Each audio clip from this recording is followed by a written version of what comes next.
what we're going to do is we're going to apply. Now we can put our background stamping on beforehand or after. It makes no difference. We're going to put a little template over top of this to block our background. I can also have my pattern transferred on at this point or transfer it on after.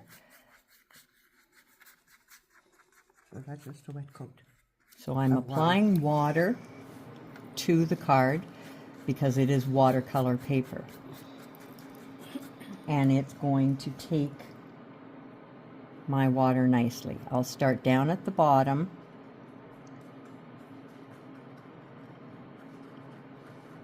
Right into my gold.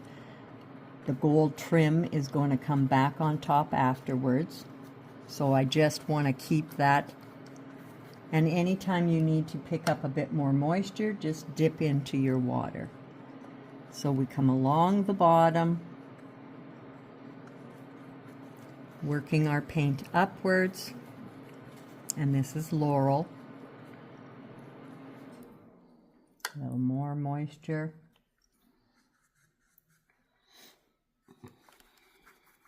I don't want this to be 6 feet thick with paint, and that's what happens if we don't have any moisture in here. So I get up there, now I'm dipping into warm white. And I'm going to slip slap our normal crisscross back and forth into the Laurel. So I will continue a little moisture, a little paint back and forth into the Laurel.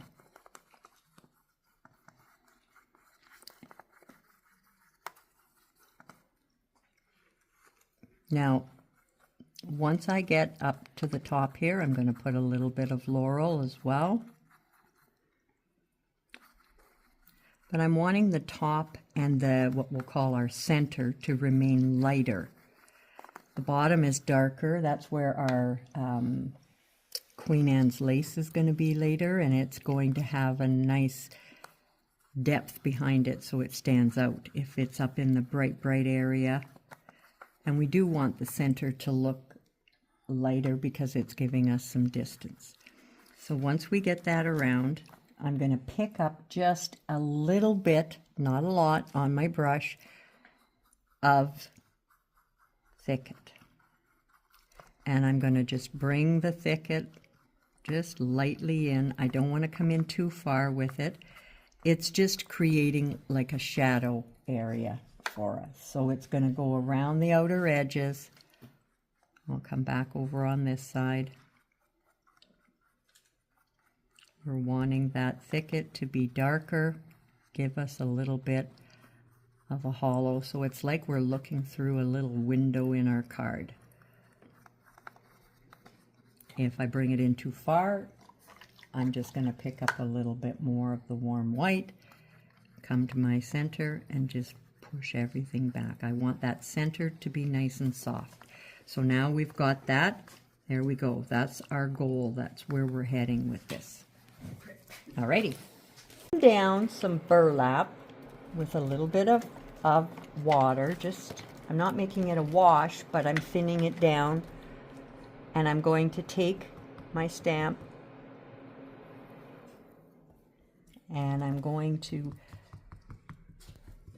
pat over top of this. And a lot of times I'll get a little overly aggressive and I get it on my stamp. I just give it a little wipe if I've got too much there that I'm worried. But these are pretty raised. I can just, but I want to make sure I'm getting it on the areas. When you swipe across it, it's not really getting it on it. So I take that and I'm just going to lay that down on the top of my pattern. I'm not looking to see the whole thing. I do have stamp press things, but you know. So this is why the template is there. So it's keeping our design off of there. I'm not wanting it to be not behind my gold scrolling.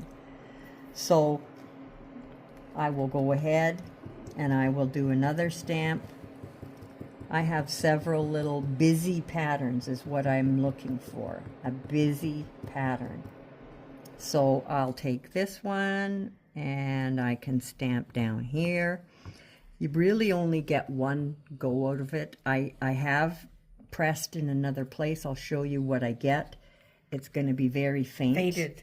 So we are looking to have paint show up.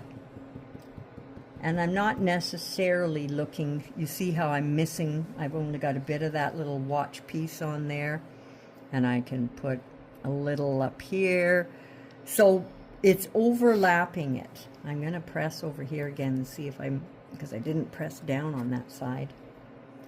And I'm just going through. All I'm wanting is to get it a little messy in behind. We don't want too much on the stamp. We have to wash them.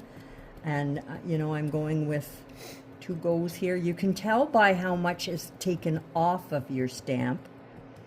If I press really hard, I'm going to be filling in those areas that are there in between my letters and things, and I don't want that. So I'm just going right here. I'm not even pressing down the other side of my stamp. So I can go ahead and put that over here. I'm going to see if I can get anything off of there. Yep. So that's pretty good. I'm okay with that now. So then I would take my template off, and it's now when I put on my gold scrolling, it's going to be in behind there. I've got scrolling I can see down here. So your pattern is in behind your scroll, which is what we're looking for. We don't want it over top of our butterfly. And I mean, this could be done before I painted this center or after, but you still would template it. You don't want this underneath there. So, and you can have your card open so that the rest of the stamps over there, because I stamped around it as if it was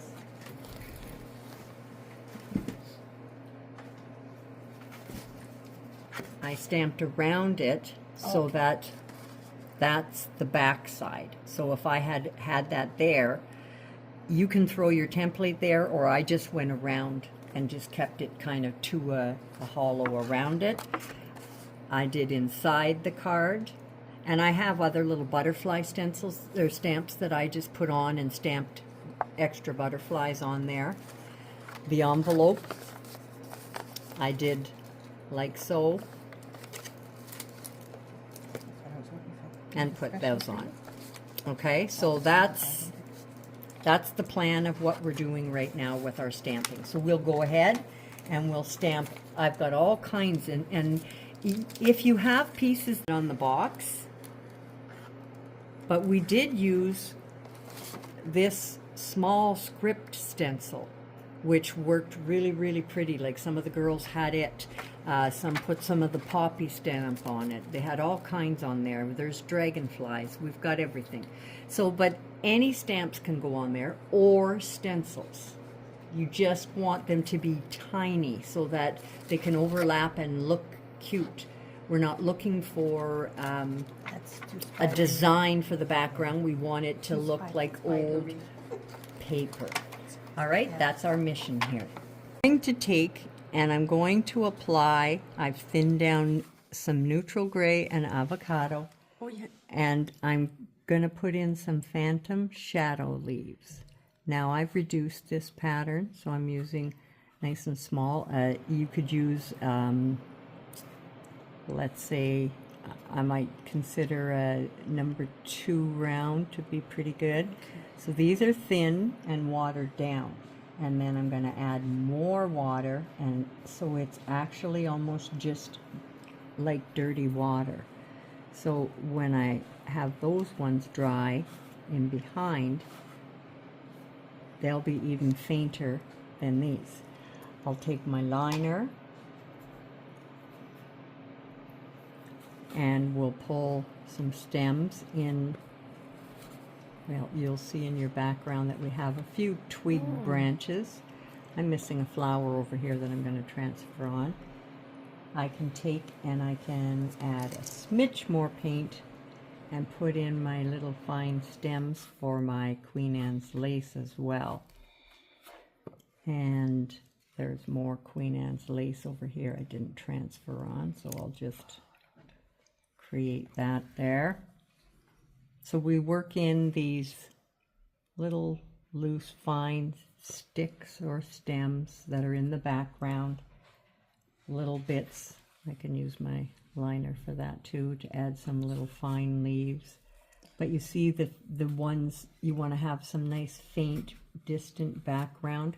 We will be base coating the other leaves, so when they're base coated they'll stand out nice and strong, but these ones will be just washed background. So just a little bit. You don't want to get out into the center, but around where your flowers are, it's great to have some of these background leaves.